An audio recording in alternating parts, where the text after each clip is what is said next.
ABP माझा, उघडा डोळे बघा नीट.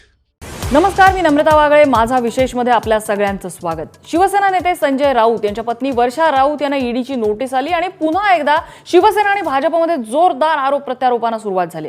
महाराष्ट्रामध्ये भाजपला शिवसेनेला सत्तेपासून दूर ठेवण्यासाठी कारणीभूत ठरणाऱ्या नेत्यांच्या विरोधात भाजपला सत्तेपासून दूर ठेवण्यासाठी कारणीभूत ठरणाऱ्या नेत्यांच्या विरोधात आता भाजपने ईडीचा वापर सुरू केलाय आणि महाराष्ट्रातलं ठाकरे सरकार पाडण्यासाठी भाजपने षडयंत्र रचलंय असा गंभीर आरोप शिवसेनेचे खासदार संजय राऊत यांनी केलाय. त्यांनी आज दुपारी पत्रकार परिषद सुद्धा घेतलेली होती आणि भाजपचे काही नेते सतत ईडी कार्यालयात जाऊन सरकार विरोधात कागदपत्र गोळा करत असतात. 10 वर्षापूर्वी झालेल्या व्यवहाराची ईडीला आत्ताच कशी आठवण आली असे अनेक प्रश्न त्यांनी या पत्रकार परिषदेमध्ये उपस्थित केलेले आहेत. थोडक्यात काय तर प्रताप सरनाईक, विहंग सरनाईक, त्यानंतर एकनाथ खडसे आणि आता वर्षा राऊत पुन्हा एकदा ईडीची नोटीस आणि पुन्हा एकदा आरोप प्रत्यारोपांची राळ उठायला लागलेली आहे. याच सगळ्याविषयी आपल्याला चर्चा करायची. हे आरोप प्रत्यारोप होत आहेत, त्यामध्ये काय तथ्य, कोणाचं सत्य मानायचं, याच सगळ्याचा आपल्याला धांडोळा घ्यायचा आहे आणि त्याच चर्चेसाठी आज सहभागी होतात. माझ्यासोबत स्टुडिओमध्ये आहेत राष्ट्रवादीचे प्रवक्ते महेश तपासे, आपल्यासोबत राजकीय विश्लेषक अभय देशपांडे या चर्चेत सहभागी होत आहेत. पुण्याहून आपल्यासोबत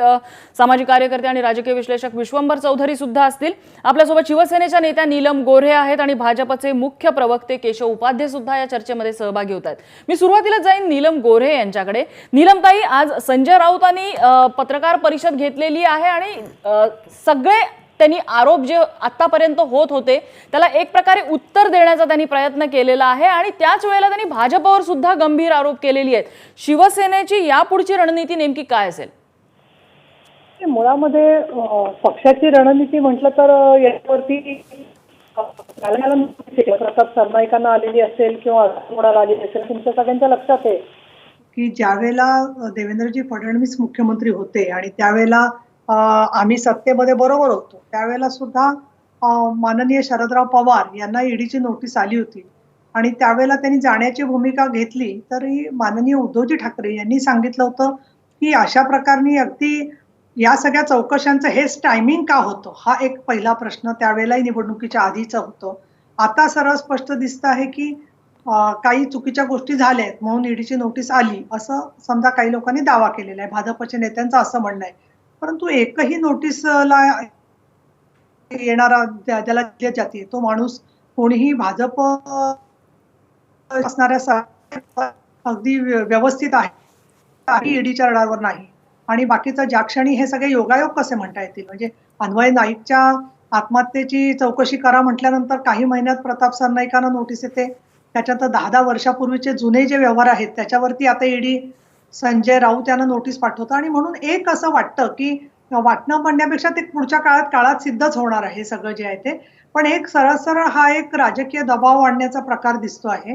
दुसरं, ईडी हा शेवटी केंद्र सरकारशी संबंधित आहे.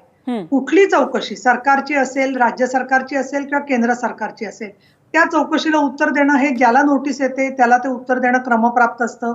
त्यांना कायद्याची मदत घेता येत असते आणि त्यामुळे कायद्याच्या दृष्टिकोनातून जे काही सामोरं जायला लागणार आहे ते जाणं हे आमचं कर्तव्य आहे. परंतु हा येतोय की हे सगळे फक्त योगायोग आहेत का, तर तसं नाही आहेत.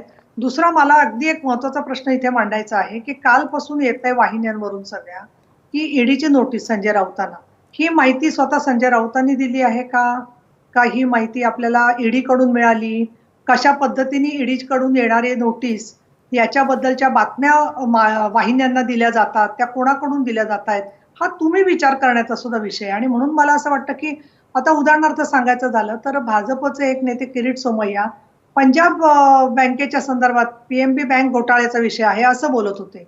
प्रत्यक्षामध्ये HDILचा नंतर चर्चा होतीये किंवा त्याचा संदर्भ येतोय. म्हणजे थोडक्यात, आणि हीच बातमी जणू काय ऑथेंटिक आहे, हेच बातमी सत्य आहे, अशा थाटात जी बातमी दिली जाते त्याला सरळ मीडिया ट्रायल असंच आपण म्हणू शकतो. हे निश्चित दिसत आहे आणि त्याच्यामुळे नंतर मग त्या केस म्हणून काही निघणार नाही हे सुद्धा उघड आम्हाला तरी असंच वाटतं. ठीक आहे, केशव उपाध्यांना बोलायचं असेल, मात्र मी महेश तपासेंची कमेंट घेऊन मग एकदम केशव उपाध्यांकडे जाईन. तपासेजी. नीलमताई जे म्हणाले एकदम योग्यच आहे. भारतीय जनता पार्टीने सुडाचं राजकारण महाविकास आघाडी सरकारच्या घटक पक्षांवर आणि त्यांच्या प्रमुख नेत्यांवर केलेलं आहे. वास्तविक संजय राऊत साहेब हे भारतीय जनता पार्टीतनं म्हणजे शिवसेनेने विभक्त होणे आणि महाविकास आघाडी सरकार एक वेगळ्या विचाराचं सरकार निर्माण होणे ह्याच्यामध्ये संजय राऊतांचा अतिशय सिंहाचा वाटा आहे. त्याच्यामुळे कुठल्या ना कुठल्या रूपाने संजय राऊतांना ते अडकवणार होतेच आणि अडकवलं हे अपेक्षाप्रमाणेच झालं. आता मला तर असंच वाटायला लागलं, कारण जो व्यक्ती भारतीय जनता पक्षाच्या विरोधात बोलतो त्याच्या मागे अशा पद्धतीने शासकीय यंत्रणेचा ससेमिरा लावण्याचं जे काम चालू आहे हे महाराष्ट्रातल्या मराठी माणसाला दिसतंय, हे मुंबईच्या मराठी माणसाला दिसतंय. आणि कोणीही सांगेल की अतिशय सुडाचं राजकारण, अतिशय खालच्या दर्जाचं राजकारण हे भारतीय जनता पार्टीच्या नेत्यांच्या माध्यमातून, दिल्लीच्या माध्यमातून सुरू झालेलं आहे. आता तुमची सत्ता येणार नाही हे निश्चित झालेलं आहे. म्हणजे महाराष्ट्रामध्ये महाविकास आघाडीचा गट, मग तुम्ही कुठेतरी वेगवेगळ्या बातम्या लावायचे, शरद पवार युपीचे अध्यक्ष होणार, मग ते काँग्रेस काय ना काय अशा पद्धतीने स्टोऱ्या क्रिएट करायच्या. आणि 10 वर्ष आधीची म्हणजे घरकुल कर्ज घेतल्याचं 10 वर्ष आधीची गोष्ट आजच का उद्भवली. आणि ईडी एवढी मोठी संस्था आहे, हजारो कोटीचा व्यवहार तपासणारी संस्था आहे, त्याच्यामध्ये 5-50 लाखचा व्यवहार ते शोधायला निघाले. हे कुठेतरी साधारणपणे सामान्य माणसाच्या मनामध्ये संशय निर्माण करणारा आहे. बरं, केशव उपाध्ये खूप गंभीर आरोप केलेले आहेत भाजपवरती, भाजपच्या नेत्यांवरती. इनफॅक्ट संजय राऊतांनी तर असं म्हटलं होतं की भाजपचे नेते हे ईडीच्या कार्यालयात जाऊन तिथून कागदपत्र मिळवतात. या सगळ्या आरोपांबद्दल काय सांगाल? असं आहे, मी संजय राऊतांची प्रेस कॉन्फरन्स पण ऐकली आणि आत्ता माननीय नीलमताई आणि आमचे मित्र राष्ट्रवादीचे प्रवक्ते महेश राव यांचेही मुद्दे मांडले ऐकले. महेश रावांचं पहिल्यांदा सुरुवात करतो. महेश राव सुडाचं राजकारण कशाला म्हणतात, तर आपल्या विरोधात बोलतो त्याला मंत्र्याच्या बंगल्यावर नेऊन बेदम मारायचं, त्याला सुडाचं राजकारण म्हणतात. आपल्या विरुद्ध काही पोस्ट करतो म्हणून त्या नेव्हीच्या ऑफिसरला नेऊन बेदम मारणं, याला सुडाचं राजकारण म्हणतात. आपल्या विरोधात बोलतात म्हणून त्यांचं घरं तोडायची, याला सुडाचं राजकारण म्हणतात. त्यामुळे पहिल्यांदा आपल्या सुडाच्या राजकारणाच्या व्याख्या स्पष्ट करून घ्या, पहिला मुद्दा. दुसरा मुद्दा, नीलमताई आपण खरं घटनात्मक पदावरती आहात, त्यामुळे मला असं वाटतं की तुम्हाला सगळ्या गोष्टींची चांगली माहिती आहे, मी त्यात बोलायची भाष्य करायची गरज नाही. पण डॉक्टर बाबासाहेब आंबेडकरांनी जी आपल्याला घटना दिली त्या घटनेतनं अनेक संस्था या ठिकाणी देशात आल्या आणि त्या संस्था स्वायत्तपणे आज काम करतायत. खरं म्हणजे CBIला पोपट म्हटलं होतं काँग्रेसच्या कार्यकाळामध्ये ज्या UPA सरकार होतं, पण या कार्यकाळामध्ये खरं म्हणजे आजची पत्रकार परिषद जर वर्णन करायचं संजय राऊतांची, तर शुद्ध कांगावा ह्याच्या पलीकडे त्या पत्रपरिषदेला अर्थ नव्हता. काय मी सगळ्यांचा बाप आहे, माझ्याकडे 120 जणांची यादी आहे. प्रश्न असा आहे की 120 जणांची यादी तुमच्याकडे आहे तर ती तुम्ही नेऊन दिली पाहिजे ना. नुसती इथं पत्रपरिषद गप्पा नसत मारायच्या. किंवा तुमचं काय मी सगळ्यांचा बाप आहे या विधानाला काय अर्थ आहे. तुम्ही कुणाचाही बाप असा त्यावर आम्हाला काही आक्षेप नाही, त्याबद्दल आमचं काही म्हणणं असू शकत नाही. पण तुम्हाला जर त्याबद्दल आक्षेप असेल तर त्याबद्दल न्यायालयात तुम्ही जाऊ शकता, त्याच्याबद्दल तुम्ही मांडणी करू शकता, तिथे दाद मागू शकता. पण आमच्या विरोधात जे असेल ते लगेच मात्र कांगावा, आम्हाला शहीद, सरकार पाडण्याचा डाव. आज काँग्रेसवाल्यांनी काय सांगितलं शिवसेनेबद्दल, आम्हाला हे सरकार त्यांच्या कर्माने पडणार आहे, आम्हाला त्याची गरज नाही. महेश राव म्हणाले काय मध्येच बातमी सोडायची. अहो, ती राष्ट्रवादीच्या नेत्यांनी जर बातमी सोडली असेल तर राष्ट्रवादी नेत्यांनी ती बातमीवरती कोट दिला होता, बाईट दिला होता. शरद पवार UPचा अध्यक्ष होणार, कसं आवश्यक आहे, किती छान आहे, असा बाईट राष्ट्रवादी नेत्यांना सुद्धा मग जर कळत नाही असं म्हणायचं का पण महेश राव तुम्हाला कुणाला की कुठल्या ही बातमी प्लॅन्टेड आहे आणि त्या बातमीवर बाईट देऊ नये, एवढं सुद्धा साधा राष्ट्रवादी नेत्यांना कळत नाही असं म्हणायचं का.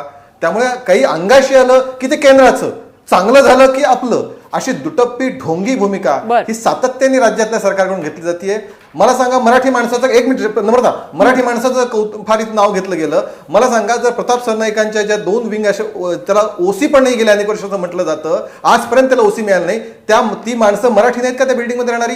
त्या मराठी माणसावर अन्यायाबद्दल शिवसेना कधी बोलणार आहे का हो, का राष्ट्रवादी कधी बोलणार आहे का हो. त्यामुळे मला असं म्हणजे ज्या बिल्डिंगला OC नाही त्याच्यामध्ये जर तुम्ही लोक मराठी माणसं राहताय त्याच्याबद्दल शिवसेना गप्प बसणार. आता यात सुद्धा त्यांनी साधं पण ते जे काही पैसे आले असतील ते तुम्ही सांगा तिथे, त्याच्यामध्ये नोटीचा प्रश्न येतो कुठे. याच्यामध्ये मराठी माणसं अमुक केलं, सरकार पाडण्याचा प्रयत्न. मला असं वाटतं भारतीय जनता पार्टीला अशी काही गरज नाही, या सगळ्यामध्ये कांगावा करण्याचा काही अर्थ नाही. मुळात तुम्ही कबूलही करायला तयार नव्हतात, सकाळपर्यंत काही नोटीस आलीच नाही, इथपर्यंत चर्चा होती, मग तुम्ही 2 तासात बदलले कसे, हे सगळे प्रश्न आहेत. बरं, मुद्दा लक्षात आला.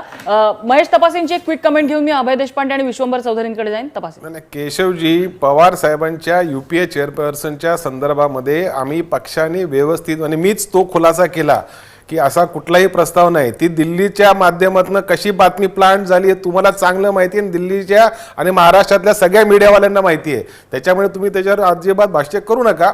परंतु एक गोष्ट निश्चित आहे की आज जो प्रकार झाला आणि सातत्याने जो प्रकार होत चालला, म्हणजे पवार साहेबांच्यावर ईडीची नोटीस येणं, पवार साहेबांनी ईडीच्या कार्यालयात जाण्याची भूमिका घेणं आणि तिकडनं परत ईडीने घुमजाव करणं आणि त्याच्यानंतरच बदललेलं महाराष्ट्राचं राजकारण, बरं. ह्याचं सिक्वेन्स आपण पाहिलं पाहिजे. ह्या सिक्वेन्सचं अनालिसिस एकच सांगतं की तुम्हाला तुमची सत्ता गेल्याचं अजून दुखणं तुमचं बरं झालेलं नाही आणि हे संबंध महाराष्ट्राने पूर्ण देशाने बघितलेले आहे. बरं. आज युपीए, आज एनडीएतले तुमचे घटक पक्ष म्हणजे सुरुवात जरी शिवसेनेने केली असेल तर मागच्या लोकसभेच्या सत्रामध्ये शिरोमणी अकाली दल तुम्हाला सोडून गेला, काल राजस्थानचा राष्ट्रीय लोकतांत्रिक पक्ष तुम्हाला सोडून गेला आणि बघाच उद्याच्या काही दिवसामध्ये अजून लोक बाहेर सोडून जातात ठीक की आहे. नाही. 303चा तुमचा आकडा आहे, मान्य आहे, पण तो कायम राहणार नाही. एक ना एक दिवस तुमच्या अहंकाराचा सूर्यास्त होणार आहे. ठीक आहे. अभय देशपांडे, आता महेश तपासेंनी जो शब्द वापरला सिक्वेन्स ऑफ ज्या काही घटना घडतात त्या घटनांचा जर सिक्वेन्स आपण लक्षात घेतला तर कुठेतरी हा योगायोग वाटत नाहीये. ही एक ठरवून केलेली गोष्ट आहे का, षडयंत्र आहे का, अशी शंका घ्यायला जागा उरते असं साधारण ते म्हणत होते. आपलं काय रिडिंग या सगळ्याबद्दल? तपास यंत्रणा या स्वायत्त असतात हे आता एक मिथक आहे. म्हणजे ते काही आत्ताच बदललंय असं नाही. तर पिंजऱ्यातला पोपट जो होता तो युपीएच्या काळातला होता आणि युपीएचं सरकार गेल्यानंतर त्या पोपटाचा बाहेर येऊन गरुड झालाय असं समजायचं काही कारण नाही. फक्त त्याला मिरची देणारे किंवा तो त्याचं ज्यांचे हुकूम ऐकतो त्यांचा आवाज बदललाय. हिज मास्टर्स व्हॉइस या नावाने काम करणाऱ्या अनेक संस्था आहेत आणि त्या प्रकारचे काम करत असतात. बर. दुसरा प्रश्न असा आहे की एका तपास अधिकाऱ्यांनी मागे एक छान उदाहरण दिलं होतं. ते म्हणाले की आमच्या समोर कुठलीही वाईट गोष्ट किंवा चुकीची गोष्ट येते त्यावेळेस आम्ही कोणाचाही मुलाहिजा न देता करता कारवाई करतो. फक्त आम्ही कोणत्या दिशेनं बघायचं हे मात्र काही वेळा सांगितलं जातं आणि त्याप्रमाणे या स्वायत्त संस्था काम करतात असा आजपर्यंतचा अनुभव आहे. प्रश्न दुसरा आहे की हा योगायोगाचं का कसं होतं की समजा 10 वर्षापूर्वीची एखादी केस अचानक येते, 10 वर्षात कधीही चौकशी नाही होत किंवा 4 वर्षापूर्वी खडसेंच्या संदर्भात काही आरोप होते, 4 चौकशा झाल्या होत्या, ईडीला त्यांची चौकशी करण्याची गरज नाही वाटली, परंतु अचानक ही गरज वाटली. अशा किंवा प्रताप सरनाईकांचं उदाहरण मगाशी नीलमताईंनी दिलं.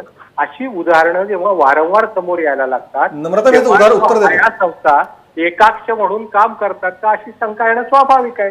प्रश्न असा आहे की हे जे टायमिंग निवडलं जातं या टायमिंगमुळे प्रश्न येतात.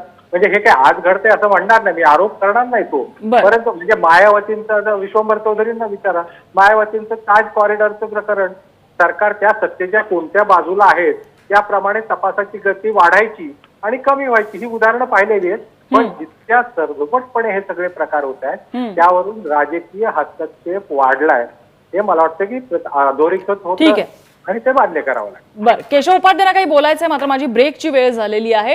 टायमिंगचा उल्लेख केला अभय देशपांडेंनी, त्या टायमिंगला धरूनच त्यांना प्रश्न असणार आहे. एका छोट्याशा ब्रेक नंतर विश्वंभर चौधरी सुद्धा सहभागी झालेले आहेत, त्यांच्याकडेही जायचंय. छोटासा ब्रेक, लगेचच परत येतोय.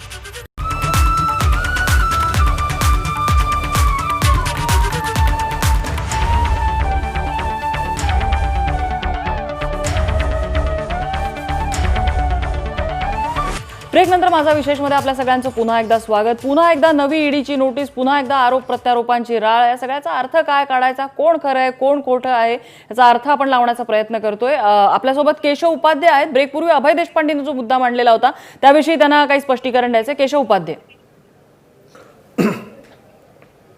नाही, मला स्पष्टीकरण द्यायचं नाही कारण मी काही स्पष्टीकरण देण्याचं बसलेलो नाही. अभय देशपांडे ते ईडीला स्पष्टीकरण मागू शकतात. फक्त मला एकच गोष्ट अभय देशपांडेंची कळली नाही की पुढच्या वेळी जर एखादी घटनेचा एखाद्या संस्थेला त्याबद्दलचा माहिती घ्यायची असेल तर त्यांनी अभय देशपांडे त्यांनी विचारलं पाहिजे का, अभयराव हे टायमिंग बरोबर आहे का चूक आहे का, मग नोटीस द्यायची. असं विचारून चौकशी करून मग टायमिंगचं हे करून त्यांनी कारवाई करायची का, त्यांनी ज्या पद्धतीने त्यांच्यासमोर ज्या गोष्टी येत आहेत त्या पद्धतीने त्यांनी समोर जायचं. एक दुसरं असं संजय अभयराव माझं पूर्ण होऊ द्या. असं आहे. दुसरं असं की खरं म्हणजे संजय राऊत जणू काही आज बोलायला लागले तर लगेच त्यांना नोटीस दिली. अशा प्रकारच्या भूमिकेमध्ये आपण आहोत. पण तुमच्या माहितीसाठी ज्यावेळी भारतीय जनता पार्टीच्या सोबत शिवसेना सत्तेत होती तेव्हाही संजय राऊत याच पद्धतीची भाषा बोलत होते, याच पद्धती टीका करत होते. त्यामुळे ते काय आज नवीन करतात म्हणून सुद्धा राजकारण करायचं आणि म्हणून त्यांना नोटीस द्यायची असा विषय नाही त्याच्यामध्ये. त्या सगळ्या त्यांची भूमिका ती ठरलेली आहे. त्यांना जे सांगतात त्यांची पक्षाची भूमिका त्यानुसार ते मांडत असतात. राजकीय टीका टिप्पणी राजकीय पद्धतीने उत्तर दिलं पाहिजे ही भारतीय जनता पार्टीची भूमिका आहे आणि आम्ही त्याचं उत्तर देतो. एक दुसरं, एक मिनिट माझं पूर्ण होऊ द्या. तिसरं, आता एका भूमिकेवर तरी राज्य सरकार आणि केंद्र सरकार आणि इथे बसलेले सगळेजण, विश्वंभर चौधरी सहित, की सगळेच त्यामध्ये मला असं वाटतं की त्या एकमत करतील की त्या ज्या पीएमसी बँकेबद्दलचा सगळा विषय सुरू आहे, त्या पीएमसी बँकेमध्ये बँक रिवाईव्ह झाली पाहिजे आणि जे कोणाचे पैसे बुडलेत त्या सगळ्यांचे पैसे परत मिळाले पाहिजेत. ही भूमिका राज्य सरकारने, राज्यमंत्री सतेज पाटील एक भूमिका मांडली होती की जे देणेकरी यांचे आहेत, मग ते वाधवांसारखे देणेकरी असतील, त्या देणेकऱ्यांनी सुद्धा देणेकरांची मालमत्ता विकून त्याचे पैसे परत दिले जातील, अशा प्रकारची भूमिका त्यांनी मांडली होती. म्हणजे एक पीएमसी बँकेच्या खातेदारांना पैसे परत मिळाले पाहिजेत अशी जर भूमिका असेल तर मग स्वाभाविकपणे पीएमसी बँकेत ज्यांनी कोणी गडबड केली त्यांचे पैसे वाया कुठे कुठे गेलेत याचा शोध घेण्याचा जर प्रकार जर समजा ईडीकडून सुरू असेल तर त्याच्यावरून त्रागा का करायचा, मग ते इतकं जुनं प्रकरण आजच का काढायचं. म्हणजे 10 वर्षापूर्वी एखादा खून एखाद्याने केला असेल, आपण करू तर तो मात्र आज काढायचा नाही, माफ आहे. आज लक्षात आला तो माफ आहे, काढायचा नाही का तर 10 वर्षापूर्वीचा प्रश्न. 10 वर्ष काही अमुक नाहीये प्रश्न. ईडी त्यांच्या पद्धतीने तपास करते, त्याच्याबद्दलचा खुलासा आले कुठून पैसे आहे, समजा जर असतील नसतील तर त्यांनी तेही जाऊन सांगितलं. ठीक आहे, मुद्दा लक्षात आला. नीलम गोरेंनाही मुद्दा मांडायचा आहे. माझ्याकडे वेळेची मर्यादा आहे. केशव उपाध्याय, मी पुन्हा येईन आपल्याकडे. महेश तपासेंनाही मुद्दा मांडायचा, मात्र मी विश्वंभर चौधरींची कमेंट घेऊन या दोघांकडे जाईन. विश्वंभर चौधरीजी, असं आहे की आपल्याला सामान्य माणसाच्या दृष्टीने जर विचार करायचा असेल तर एक फार उघड गोष्ट आहे की आता राजकारणाला एकूण गँगवॉरचं स्वरूप आलेलं आहे आणि गँगवॉरच्या पद्धतीनेच राजकारण आता केलं जातं. हे पहिलं मुद्दा. खरा काय मुद्दा आहे की मुद्दा असा आहे की आपल्या ज्या संस्था आहेत, म्हणजे भारताच्या स्टेटच्या ज्या संस्था आहेत, ज्या आपल्या पगारावर, तुमच्या माझ्या पगारावर, म्हणजे करातून दिलेल्या पगारावर पोहोचल्या जातात, त्या कोणाचं मांडलिकत्व पत्करतात हा मुख्य प्रश्न आहे. सीबीआयला तर पेंजऱ्यातला पोपट म्हणलंच गेलं. ईडी काय वागते ते तर दिसतंच आहे. गेल्या काही ईडीनी विजय मल्ल्याला किती नोटिसा दिल्या आणि त्या नीरव मोदीला किती दिल्या हे काय विचारायचं कारण नाही, पण ईडी सतत काही नेत्यांना नोटिसा देते, काही पक्षांना टार्गेट करते. आता हे जेव्हा सुप्रीम कोर्टचे जजच आज रिटायर होतात आणि उद्या राज्यसभेत जातात सत्ताधारी पक्षाकडून, तेव्हा संस्था कोणत्या राहिलेल्या टिकलेल्या आहेत देशात हा मुद्दा असतोच, तो आहेच. पण तो राज्याच्याही बाबतीत लागू होतो की राहुल कुलकर्णींना सकाळी, म्हणजे वाधवान प्रकरण काढलं म्हणून तुमचेच पत्रकार राहुल कुलकर्णींना सकाळी अनिल देशमुखांनी जी अटक करवली पोलिसांकडून ती सुद्धा कोणत्या कायद्यात बसत होती. किंवा अर्णबची अटक असेल सकाळची, अर्णबबद्दल मला अजिबात आदर नाही. अर्णब हे भारतीय पत्रकारितेचं बिभत्स स्वरूप आहे, याच्याबद्दल माझ्या मनात कोणती शंका नाही. किंवा कंगना राणावतचं घर तोडणं असेल, तिच्यावर कारवाई व्हायला पाहिजे का? व्हायला पाहिजे, परंतु कारवाई करताना स्टेट, म्हणजे मी पुन्हा राज्य किंवा केंद्र दोन्ही म्हणतो, एक व्यक्ती काहीतरी खुनशी असू शकते, एक व्यक्ती काहीतरी सूडघेऊ असू शकते, एक व्यक्ती काहीतरी केअरलेस असू शकते, परंतु state has no permission to be careless, state has no permission to be bias, आणि स्टेटला ती कुठली कारवाई करायचा अधिकार, खुनशीनी आकसाने कारवाई करायचा स्टेटला अधिकार नाही. कारण मग व्यक्ती आणि स्टेट, म्हणजे पुन्हा मी स्टेट हे राज्यसंस्था या अर्थाने म्हणतो, केंद्र आणि राज्य दोन्ही त्यात आलं या अर्थाने म्हणतो. ते हा सगळ्यात गंभीर मुद्दा सध्याचा आहे की लोकांच्या ज्या संस्था आहेत त्या कोणातरी वेगळ्यांसाठी काम करतायत. मग भले महाराष्ट्राचे पोलीस असतील, नाहीतर ईडी असेल, नाहीतर सीबीआय असेल, नाहीतर आणखी कोणी असतील. हा गंभीर मुद्दा आहे जनतेच्या दृष्टीने की आमच्या एजन्सी ज्या आहेत त्या आता हायजॅक झालेल्या आहेत, त्या पूर्णतः राजकारण्यांच्या ताब्यात गेलेल्या आहेत. आणि याच्यात राजकारण्यांचा दोष किती हा मुद्दा पुन्हा बाजूला ठेवला तरी ज्या यंत्रणा आहेत त्या अधिकाऱ्यांचा दोष आहे की नाही हाही मुद्दा आहे. की गृह खात्याच्या अधिकाऱ्यांना, ईडीच्या अधिकाऱ्यांना, सीबीआयच्या अधिकाऱ्यांना हे का वाटू नये की आम्ही ही वर्दी घालताना जी शपथ घेतली होती ती कोणत्या राजकीय पक्षाला संरक्षित करण्याची घेतली नव्हती, ती आम्ही जनतेला, तेव्हा प्रश्न या अधिकाऱ्यांनी विचारले पाहिजे. म्हणजे जे ईडीचे अधिकारी येतात आणि ज्यांच्या चौकशीने आदेशाने ह्या चौकशा सुरू होतात त्या ईडीच्या अधिकाऱ्यांवर पण प्रश्न येतो की ते कोणाच्या इशाऱ्यावर आणि का काम करतायत. जर एखाद्या अधिकाऱ्यांनी ठरवलं, IPS अधिकाऱ्यांनी, तर तो पंतप्रधान असो की मुख्यमंत्री असो, तो कोणाचाही आदेश नियमांविरुद्ध असेल तर त्याला ती पूर्ण सवलत आहे की तो पाळणार नाही. परंतु अधिकारी सुद्धा असं का करतायत आणि इतकी कशी कणाहीन माणसं झालीत. म्हणजे मला आणीबाणीतला एक डायलॉग आठवला की त्यांना रांगायला सांगितलं तर ते सरपटायलाच लागले, अशी आजची केंद्रातली परिस्थिती आहे. मला वाटतं की ही अतिशय वाईट परिस्थिती आहे आणि तुमचं हे गँगवॉर चालू दे. तुमचं तेव्हा आज मोदींचं सरकार आहे, उद्या ते नसेल, आज महाविकास आघाडी आहे, उद्या ते नसेल, परंतु या संस्थांना जो डॅमेज तुम्ही करतात आणि तुमच्या गँगवॉरसाठी, मी पुन्हा शब्द वापरतो, गँगवॉरच वाटावं लोकांना, अशा पद्धतीने आता हे चाललेलं आहे. ती काही जनतेला फार पटत नाही, हे मी सगळ्याच पक्षांना सांगू इच्छितो. आपापली सुधारणा करा आणि जनतेच्या साठी म्हणून काही गोष्टी करा, असं मला म्हणायचं. नीलम गोरेंना काही मुद्दा मांडायचा? नीलम ताई, मला एक असं ओव्हरऑल मांडायचं आहे की सीबीआय असो, ईडी असो, या सगळ्या अत्यंत महत्वाच्या यंत्रणा आहेत, त्याच्यात काही शंकाच नाही. परंतु ज्यावेळेचा उल्लेख केला की संजय राऊत पूर्वी असं बोलत होते, असे आता आम्ही तथाकथित बरोबर सरकारमध्ये होतो म्हटल्यावरती असं करणं अशक्य होतं ना संजय राऊतांना किंवा या गोष्टी ज्या आहेत त्या. आणि त्याच्यामुळे केंद्र सरकार असेल राज्य सरकार असेल दोघांवरती पण आम्ही त्यांचे सत्तेतच असल्यामुळे करणं अशक्य होतं, कारण शेवटी गव्हर्नमेंट मधूनच आम्ही तिथल्या तिथे बाहेर पडलो असतो तर त्याचा त्यांना त्रास झाला असता. आणि म्हणूनच नाईलाजानी ते 2014 नंतर जेव्हा युती तोडली, परत 2019ला लोकसभेला युती करण्यासाठी रांगत किंवा सरपटत आले. ही वस्तुस्थिती आहे त्यातली. त्याच्यामध्ये संजय राऊतांवरती जास्त का राग आहे हे उघड आहे, कारण मुखपत्राचं ते काम करतायत. ठीक आहे, भाषा प्रत्येकाची वेगवेगळी असते. मला सीबीआय आणि ईडी बद्दल एक सांगायचं की अमर्याद ज्यावेळेला सत्ता असते, ठीक आहे, पण अमर्याद सत्ता आहे ती कशासाठी आहे, तर तपास करण्यासाठी आहे. आणि मग त्या तपासांच्या मध्ये बघा, कल्पना गिरी नावाचं लातूरचं प्रकरण आहे, खरंच विश्वंभर चौधरींना माहिती असेल. त्या घटनेच्या मध्ये अजून 6 वर्ष झाली तारखा पडतायत त्या केसमध्ये जे आहे. सीबीआयची मागणी तिच्या आईवडिलांनी केली आणि त्याच्यानंतर ते 6 वर्ष झालं अजून निकाल लागलेला नाहीये. माझं म्हणणं एवढंच आहे की अनिल देशमुख जेव्हा विचारतात की सुशांत राजपूतच्या केसचं काय झालं पुढे तपासाचं, तर त्याच्यात आम्ही राजकारण कसं केलं. केशव चौधरींनी पीएनबी बँकेचा घोटाळा काढला. मला इथे सांगायला पाहिजे मुद्दामून की स्वतः उद्धवजी ठाकरे मुख्यमंत्री झाल्यानंतर त्यांनी अत्यंत चांगले वकील, सरकारी वकील नेमून सगळे त्या रिकव्हरी आणि सगळी प्रोसेस कोर्टामध्ये पूर्णपणे पीएमबी मधले जे लाभधारक आहेत, सामान्य ग्राहक, त्यांच्यासाठी सरकार पाठीशी उभं आहे. अशा वेळेला काय करायचं, धुरळा उडवून द्यायचा. मध्यंतरी एक चित्रपट आला होता तसा धुरळा उडवायचा, जेणेकरून जनतेला खरं काय ते दिसू नये. हे या सगळ्यांचा सिक्वेन्स तपासला जर का, तर आपल्याला दिसतं की एका मागून एक यांनी सगळं नियोजन केलेलं आहे. पुढची यादी पण एखाद्या सीडीची तयार असेल आणि त्याच्यामुळे त्याच्यामध्ये काम काहीच नाहीये. यांना स्वतःला विरोधी पक्ष म्हणून जे काम करायला लागतं ना, बाकीच्या लोकांना पायी मोर्चे काढायला लागतात, दिल्लीपर्यंत चप्पल फाटे, हे यांना काहीच करायचं नाहीये. माध्यमांमधले 4 लोकांच्याकडे रोज बोलायचं, त्यांना सांगितल्यानंतर एका बाजूला 5-6 लोकांनी तेच ठरवून बोलायचं आणि लोकांच्या मध्ये गोंधळ निर्माण करून सरळ अगदी सरकारचं कुठे ना कुठे एक त्याच्याबद्दल संमिश्र असा प्रश्नचिन्ह तयार करायचा, एवढाच यांचा हेतू आहे. या ईडी चौकशीमधून काही निघतंय की नाही आपण परत 3 महिन्यांनी बोलू ना. मी आव्हान देते तुम्हाला सुद्धा, आणि आव्हान देते तुम्हाला, म्हणजे तुम्हाला नव्हे पण केशव उपाध्याय जे आज बोलतायत त्याच्यावरती आम्ही म्हणतो ठीक आहे चौकशी चालू आहे, मला बोलायचंय, वेगवेगळ्या चौकशाची तुझं बोलायचंय, सगळा मुद्दा सोडून भरकटवून चर्चा काढायची कुठेतरी. आणि तुमच्या ज्या चौकशा चालू आहेत ना त्या राज्य सरकारच्या कडून अशा सूडबुद्धीने चालू आहेत असं तुमचं म्हणणं असेल जर का, तर त्याच्यावरती ज्या वेळेला पुढे त्या सुद्धा जातील त्याला तुम्हाला त्या गोष्टी दिसतील ना त्याच्यातल्या ज्या आहेत त्या. आणि त्यामुळे तुम्ही खडसेंची चौकशी 4 वर्षांनी त्याच्यानंतर काढतात, गेल्यानंतर आता परत काढतात. आणि बरोबर म्हणजे याच्यासाठी तुमच्याकडे ते सगळं तयार आहे. तुम्ही खडसे असताना त्यांच्याकडे पोलिसांची माणसं बसवली होती माहिती घ्यायला, हे सगळ्या दुनियेला माहिती आहे, सगळ्या दुनियेला माहिती आहे, सगळ्या मंत्रालयाला माहिती आहे. त्यामुळे ही जी कार्यपद्धती सगळी आहे ना, तर त्याच्याबद्दल मला असं वाटतं की कुठे ना कुठे कधी ना कधी फार मोठं प्रशिक्षण यांचं होणार आहे, एवढं मला सांगावं. एक छोटासा माझी ब्रेकची वेळ झाली. ब्रेक नंतर केशव उपाध्यांकडे येणार आहे. नीलम गोरेंनी आता जे मुद्दे मांडले त्यांना पटत नाहीयेत, त्यांनाही काही बोलायचं त्याच्यावरती. छोटासा ब्रेक, लगेचच परत येतोय.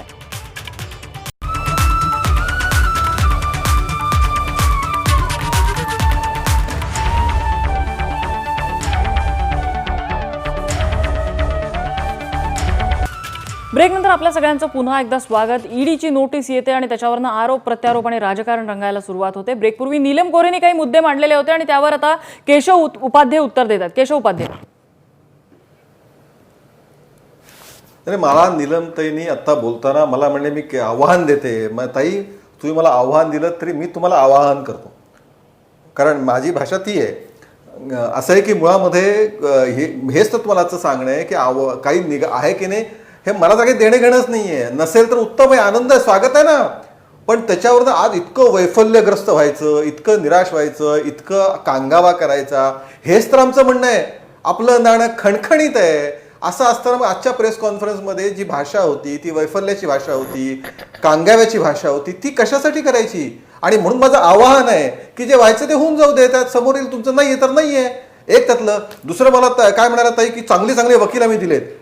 म्हणजे राज्य सरकारने तर गेल्या वर्षभराचा विक्रम आहे, मी लिस्ट काढून द्यायला तयार आहे ताईंना, की प्रत्येक प्रकरणामध्ये राज्य सरकारने कसा राज्य सरकार पराभूत झालं ह्याची एक लिस्ट काढून द्यायला तयार आहे. तिसरं, कोर्टाने काय म्हटलं सूडबुद्धी, राजकीय सूडबुद्धीबद्दल, मग ते कंगनाचं प्रकरण असो अथवा अर्णवचं प्रकरण असो, हे सुद्धा आपण एकदा बघितलं पाहिजे. मग राज्य सरकार कसं सूडबुद्धीने वागतंय हे सुद्धा आपल्या लक्षात येईल. त्यामुळे या सगळ्या प्रकरणामध्ये साध्या गोष्टी होत्या, ठीक आहे. मग तुम्ही लपवता का. पहिली गोष्ट अशी की मला नोटीस आलीच नाही, हे आज सकाळपर्यंत काय सांगण्याचं कारण होतं. म्हणजे आपलं नाणं इतकं खणखणीत आहे, काही प्रॉब्लेम नाही. तरी मग अचानक 2 तासात आज शिफ्ट कुठून घेतला गेला की नाही नोटीस आली मग काय मी बाप आहे सगळ्यांचा. मला सांगा या वाक्याचा अर्थ काय होतो. बरं बायकांच्या पदरात लपून ताई नीलमताई तुम्ही इथं ज्येष्ठ अतिशय महिलांसाठी काम करणाऱ्या या ज्येष्ठ नेत्या आहात. नीलमताई तुम्हाला ही भाषा पटते का. बायकांच्या पदरात लपून अशा पद्धतीची भाषा ही शोभणारी आहे का संजय राऊतांना. महिलांबद्दल इतक्या अशा पद्धतीने बोलणं. त्यामुळे मला असं वाटतं की आजची प्रेस कॉन्फरन्स आणि एकूण ही आत्ताची शिवसेनेची भूमिका ही कांगावा करणारी. नीलम गोरे, नाही मला असं वाटतं की विषयाचा विपर्यास करण्यामध्ये केशव उपाध्यायांना डॉक्टरेट द्यायला हरकत नाहीये. याचं कारण असं आहे की महिलांचा अपमान किंवा म्हणत असताना हे पहा हा सगळा अशा पद्धतीचे एक त्या स्वतः शिक्षिका आहेत पहिली गोष्ट. दुसरा महत्वाचा भाग मी त्यांना पर्सनली अनेक वर्ष ओळखते आहे आणि काय त्यांचं काम आहे काय पद्धतीच्या अत्यंत एक साध्या सरळ व्यक्ती ते आहेत. आणि संजय राऊतांपर्यंत पोहोचण्यासाठी म्हणून वर्षा राऊतांचा अकाउंटचा आधार जो घेतलेला आहे त्या संदर्भातलं ते वाक्य आहे. आणि महिलांचा अपमान कुठला. उलट मी असं म्हणेन की कुठेतरी छळवाद मांडलेला आहे हा जो आहे तो जो अकाउंटमध्ये संजय राऊतांनी सांगितलं की राज्यसभेच्या ॲफिडेव्हिटमध्ये ज्याचा उल्लेख आहे जे जगजाहीर हिशोब आहेत ते हिशोब ते अकाउंट देत असताना वर्षा राऊतांना नोटीस देऊन कुठेतरी एक ज्याला संजय राऊत एक स्वतः त्यांनी अनेक केसेस राम जन्मभूमी पासून ते बाळासाहेब ठाकरेंच्या केसेस त्यांनी स्वतः कोर्टामध्ये सहन केलेले आहेत. ते पुढे गेलेले आहेत अनेक आंदोलनात आहेत. त्या प्रकारचं वर्षा राऊतांना काही एक्सपोजर असणार नाहीये. त्या पार्श्वभूमीवरचे ते वाक्य आहे. पण काय करायचं माहितीये का सगळ्याच्या सगळं हे करून सगळ्याच्या सगळं काय साध्य करायचं आणि ठरवून अगदी की ते भडकलेलेच आहेत ते वैफल्यवादीच आहेत. खरं सांगायचं तर त्यांची मनस्थिती म्हणण्यापेक्षा त्यांनी आज नेहमीच्या त्यांच्या शैलीमध्ये थोडंसं रागवून आक्रमकपणे रोखठोक त्यांची भाषा वापरलेली आहे. नीलम गोरे यामध्ये मुद्दा आणखीन एक असा उपस्थित होतोय की त्यांनी सांगितलं की माझ्याकडे यादी तयार आहे. भाजपचे कोण कोण नेते ईडीच्या कार्यालयामध्ये गेले त्याची माहिती माझ्याकडे आहे. पुराव्यानिशी बोलतो पण त्यांनी पुरावे उघड केले नाहीत किंवा संबंधित कुठच्या संस्थांना त्यांनी या संदर्भातले पुरावे दिले त्याबद्दलची काही माहिती नाहीये. मुद्दा असा होतो की जर आरोप होतोय तर त्याला प्रत्यारोप फक्त होतोय. त्या संदर्भात पुरावे समोर येत नाहीयेत माहिती समोर दिली जात नाहीये. पुन्हा एकदा आरोपांचा धुरळाच आहे की हा. तुमची उत्सुकता जी आहे ना ती बरोबर आहे की अजून काय दावा आहेत काय नाही ते आणि त्याच्याबद्दलची जी काय माहिती आहे ती योग्य त्या ठिकाणी योग्य त्या प्रकाराने देणं याला म्हणतात. आता मी आता स्पष्ट बोलते. मंगल प्रभात लोढा यांच्याबद्दल डोंबिवली भागामधली माझ्याकडे लेखी निवेदनं आलेली आहे. बरीच निवेदनं आलेली. दुसऱ्या एक महिला ज्यांचे नाव केशवलाही माहिती आहे त्या खूप भाजपमध्ये फार मोठ्या ठिकाणी त्यांचा सगळा परिचित होता. त्यांनी मंगल प्रभात लोढांच्या बद्दल रेराबद्दल तक्रार आमच्याकडे दिलेली आहे. आम्ही पण ती रेराकडे दिलेली आहे. आता हे कुठे त्यांना ईडीला दिसत नाही बघा ही लोक तक्रारी. कारण ही जी तक्रारदार लोक आहेत ना ते सगळीकडे देत आहेत तक्रारी. असं नाहीये की फक्त आमच्याकडे आणून तक्रारी देत आहेत. आणि तिथे कुठेही कुणालाही सूडबुद्धीने कुठेही पुढे गेलेलं नाहीये सरकार. हे याच्यासाठी मी सांगू इच्छिते आपल्याला की अजून त्या सगळ्या कोर्ट काय म्हणाले ते आताचे त्यांचे स्टेटमेंट आहेत. निकाल नाही झालेले कुठल्याच केसेसमध्ये जे आहेत ते की ज्याच्या आधाराने फक्त म्हणावं. फक्त एक हातामध्ये जर का हत्तीचं शेपूट दिसलं की सगळा हत्ती दिसला सगळा न्याय मिळाला अशा पद्धतीने बोलण्याची जी स्टाईल आहे ना यांची त्याच्याबद्दल नीलमताई तुमचा आवाज कट होतोय मात्र तुमचा मुद्दा लक्षात आलाय. केशव उपाध्याय नीलमताईंचाच मुद्दा मी पुढे धरून तुम्हाला प्रश्न विचारते. अगदी तुमच्याकडेच येते. फक्त प्रश्न माझा हा आहे त्यांनी जो मुद्दा उपस्थित केला की ईडीच्या नोटिसा भाजपच्या नेत्यांना का येत नाहीयेत की भाजप सत्तेत असलं म्हणजे ईडी फक्त भाजपेतर पक्षांविरोधात आपली काही कारवाई किंवा काय पाहत असते का की तिथे फक्त गैरव्यवहार झालेला नाहीये ना वगैरे वगैरे. असं आहे ज्या प्रकरणावरनं हा सगळा धुराळा नीलमताईंच्या भाषेत धुराळा असा शब्दप्रयोग करायचा त्या बँकेत त्याच्यामध्ये भारतीय जनता पार्टीचे जे आमदार होते सरदार तारासिंग यांचा मुलगा आत अटकेत आहे याची माहिती नक्की एक आपल्या घटनादत्त अधिकारी म्हणून तर नक्कीच असली पाहिजे. आता त्यांना अक्षरशः त्या तारासिंग यांच्या निधन ज्यावेळी झालं आणि त्यांना अंतिम संस्कार करायच्या वेळी त्याला जेलमधनं आणावं लागलं विनंती करून. त्यामुळे इथे कुणाला वाचवण्याचा विषय इथे नाही हे सगळ्यात पहिल्यांदा लक्षात घेतलं पाहिजे. इथे भारतीय जनता पार्टीला काही ते म्हणा रेराकडे कंप्लेंट केली आहे. ठीक आहे रेराकडे कंप्लेंट केली आहे पण याचा अर्थ कांगावा बघा 4 लोक मिळून आले बघा आमच्याकडे सुडबुद्धी असं भारतीय जनता पार्टीने नाही केलं. एका सुरात म्हणजे जे नीलमताई सांगत होत्या ना ते सगळं नीलमताई काँग्रेस आणि राष्ट्रवादीच्या नेत्यांना इतकं लागू होत होतं की सगळ्यांनी एका सुरात सकाळपासून सुरू केलं ही राजकीय सुडबुद्धी. असं आहे की माझं म्हणणं असं आहे की या सगळ्या विषयामध्ये तुम्ही जे काही जी आली नोटीस, समजा ती काय काय मागची नोटीस आहे, तर त्याचा खुलासा करायला जाऊन खुलासा करायला मागितलं, सांगा ना त्याच्यामध्ये. आणि न्यायालयात तुम्ही तुमचंच वाईटही वाक्य. केशव उपाध्याय, संजय राऊतांनी आणखीन एक मुद्दा असा उपस्थित केलाय, संजय राऊतांनी आणखीन एक, केशव उपाध्याय आणखीन एक त्यांनी मुद्दा असा उपस्थित केलाय की नोटिसीत कुठेही पीएमसी बँक किंवा इतर काही अशा कुठच्याही मुद्द्याचा उल्लेख नाहीये. मग भाजपचे नेते पीएमसी बँक आणि इतर सर्व गोष्टींबद्दल बिनधास्त प्रतिक्रिया देत कसे सकाळपासून बसलेले आहेत, हा त्यांनी प्रश्न उपस्थित केलाय. बदनामी करायची, हाच येतोय, बदनामी करायची. केशव उपाध्याय मागे काय शब्द आता देतो मागे काय उत्तर. शब्द? मुळात असं आहे की या सगळ्या विषयामध्ये, आता ताई माझं पूर्ण उद्या ना माझं, हा नाही त्याचं उत्तर उद्या. मुळामध्ये असं आहे की त्यांनी असंही ते म्हणाले, धुराळा तुमच्या भाषेमध्ये, ताईंच्या भाषेत बोलायचं, 120 भाजपा नेत्यांची यादी माझ्याकडे आहे. माझं म्हणणं, मग ती वाट कसली बघताय? म्हणजे काही आता काय शिवसेनेला मुहूर्त वगैरे मान्य नसेल, कारण आता त्यांनी हिंदुत्व सोडलंय, पण त्यामुळे अशी काही वेळ तारीख तिथे ठरली आहे का की 120 जणांची यादी नेऊन द्यायची आहे, 120 जणांची माहिती माझ्याकडे आहे, मी अमुक तारखेला देणार आहे? माझं म्हणणं आहे की तुम्हाला या जसं या वाक्याला काही अर्थ नव्हता, तसं बाकीच्याही त्यांच्या इतर वाक्यांना काही अर्थ नव्हता की अमुक त्यांनी काय म्हटलेलं आहे, तमुक त्यांनी काय म्हटलेलं आहे. माझं म्हणणं, आजची त्यांची पत्रकार परिषद ही कांगाव्याच्या पलीकडे त्याचं वर्णन करता येत नाही, हे सगळ्यात लक्षात ठेवलं पाहिजे. बरं, नीलमताई अगदी थोडक्यात, माझ्याकडे शेवटची काही मिनिटं, अगदी थोडक्यात. अगदी मी 3 वाक्यामध्ये सांगते की लोकसभेचं अधिवेशन जेव्हा घेण्याचं क्षमता तयार होईल केंद्र सरकारमध्ये, आता कुठली चर्चा न होता लोकसभेचं अधिवेशन गुंडाळलेलं आहे. तर जेव्हा लोकसभेचं अधिवेशन होईल त्यामध्ये संजय राऊत आणि त्यांना योग्य त्या वेळेला योग्य त्या ठिकाणी ती यादी मांडतील. बरं, महेश तपासे. चर्चा केशव उपाध्यायांनी जो पहिला विषय काढला संजय राऊतांच्या बद्दल, त्याच्यावर मला टिप्पणी करायची. ते म्हणाले की संजय राऊत पहिल्यापासूनच असे आक्रमक बोलतात, काय नवीन नाही, फक्त फरक एवढाच आहे की 1 वर्षापासून ते तुमच्या विरोधात बोलायला लागले.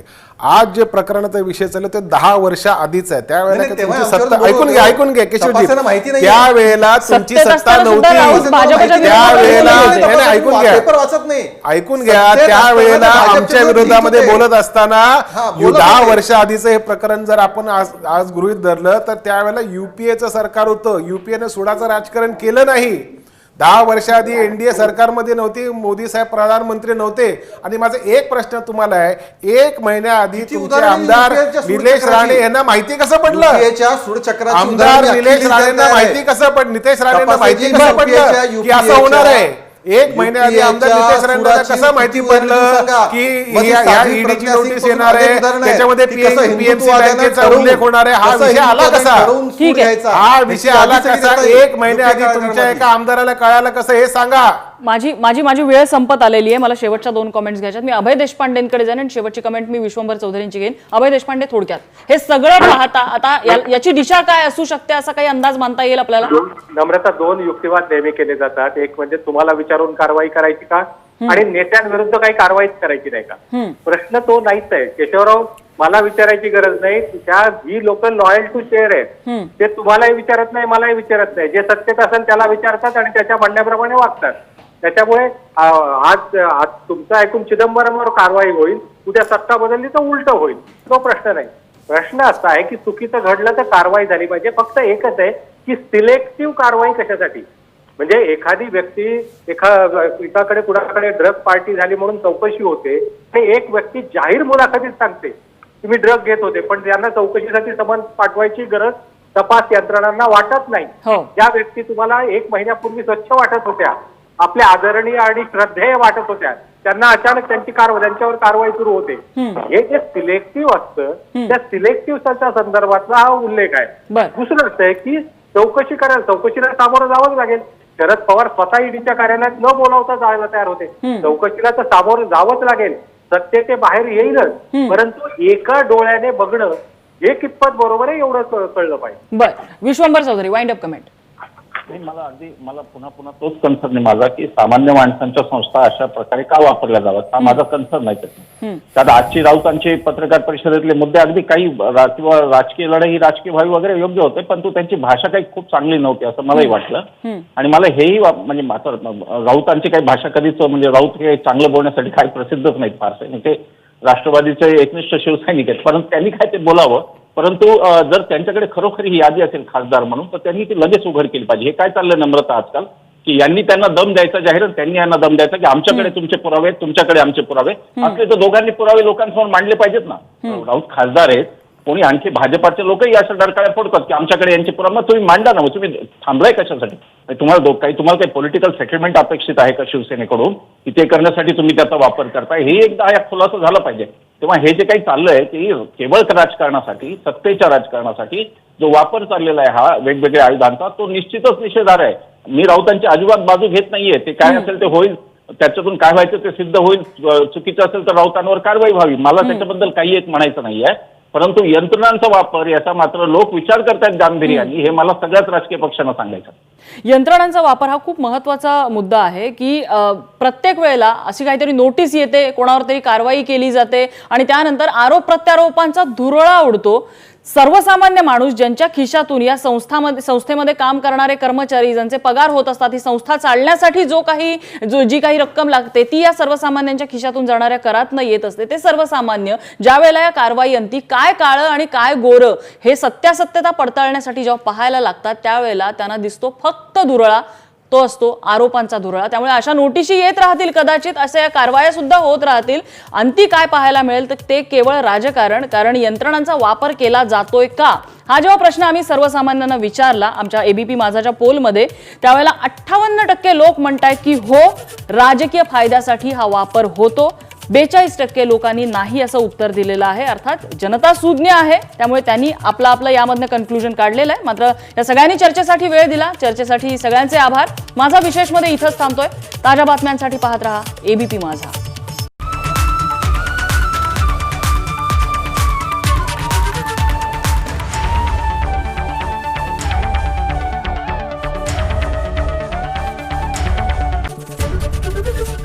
एबीपी माझा, उघडा डोळे बघा नीट.